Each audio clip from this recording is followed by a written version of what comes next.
Look, it's way too early to draw conclusions on the 2020 NBA draft class.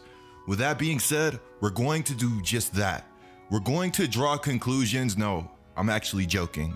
We're going to have a discussion about how good this class truly is. And that discussion is especially going to revolve around the top 3 players in this class. LaMelo Ball, Anthony Edwards, James Wiseman. These guys, all absolute beasts. Unique skill sets that make them very talented in their own right. Don't believe me? Vanderbilt able to get the Timberwolves a second chance, and Edwards cashes it in. LaMelo. Changed his shot decision. Oh, Wiseman spikes it. I can't tell you guys how many times I heard this NBA draft class was going to be so much worse than practically every class before it. Look, I get there was no consensus number 1, but hey, maybe there should have been. I'll leave that up to you guys. If you compare this class to the Luka Doncic, Trae Young class, yeah, it's a tough comparison. But that class, look, I'm going to say this. Don't get me started. As we take things back to 2020, this class, so much deeper than just the top 3 picks. It's funny, already, I feel the order of the top 3 being disputed and discussed heavily. We're not even 20 games into the NBA season, and everybody has their opinion on who should have went number 1. Sometimes I hear LaMelo, sometimes I hear Wiseman, and of course there are people still riding the high potential of Anthony Edwards. This guy's young. He's going to make mistakes. Up with the basketball. They won't use their timeout. Edwards. Just like LaMelo Ball, just like James Wiseman. All of these players, 19 years old. Imagine being in your teens balling in the NBA. The thing is, some of these players, they don't have to imagine. This is their reality. Making it in the NBA, no easy task. Making it as young as some of these guys are, is truly special. The NBA putting a stop to players being able to come out of high school was a major shock to me, but it already looks like they're starting to fix some of their mistakes. This video, we're going to be discussing the top 3 of the NBA draft, and we're going to be discussing why the Golden State Warriors passed on LaMelo Ball. Before we go any further, be sure to subscribe and turn on notifications. You will not want to miss another Get Like Coop video, and that's facts. If you guys enjoy my content, the chances are you'll enjoy my streams and you'll also enjoy my football channel. The link to both of those is going to be in the description below. If you guys want one of your comments to end up in one of my videos, be sure to follow me on Twitter, handle GLikeCoop. There's a legit argument that LaMelo Ball has been the best player in this NBA draft class thus far. This past season, there were a lot of talks about LaMelo Ball potentially going number 1 in the NBA draft. Watching LaMelo play in the NBA has been a shock to many people. LaMelo Ball is a 6'8", 6'9", 6'7" point guard, but his game goes far beyond his size, even though it does help. This guy has been an absolute terror on the offensive glass. Defensive too. What Melo brings to a team goes far, far beyond any stat sheet. But for people that love numbers, his game, yeah, he's a stat sheet stuffer. Just because he has a game that goes beyond the stat sheet, that doesn't stop him from filling up every single box score category. Okay, maybe not everyone, but you guys understand my point. Absolute menace in the passing lanes. Melo's already 14th in the entire NBA in steals per game. That's good enough for number 1 among all rookies that have played over 5 games.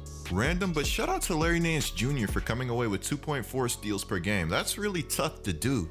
Melo's also averaging more rebounds per game than James Wiseman.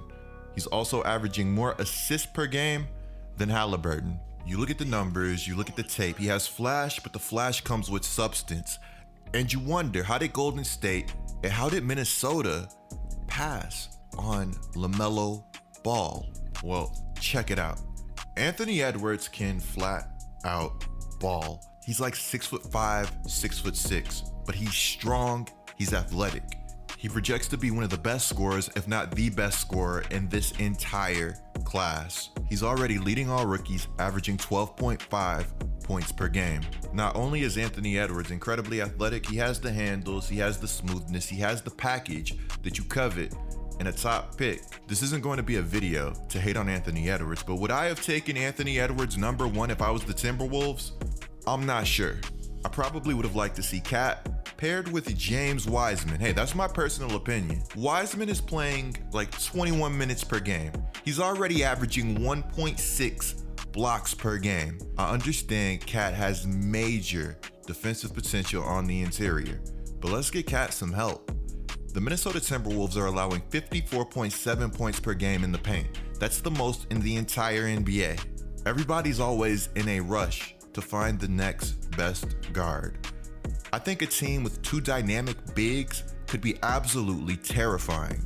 We only got to see a glimpse of what Anthony Davis and DeMarcus Cousins were capable of doing in New Orleans.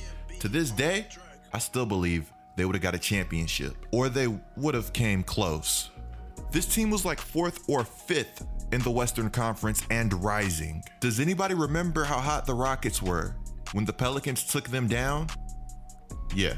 Number 1 and 2 on the NBA rookie ladder are LaMelo Ball and James Wiseman. Number 3, Tyrese Halliburton, absolute bucket, great passer, impact player on defense. You love to see it.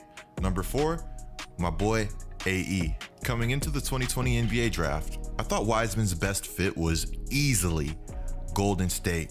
Playing alongside Stephen Curry, Draymond Green, Klay Thompson, for a big, you're going to love that. All of these players, really good, really high IQ, and defenses have to respect their game.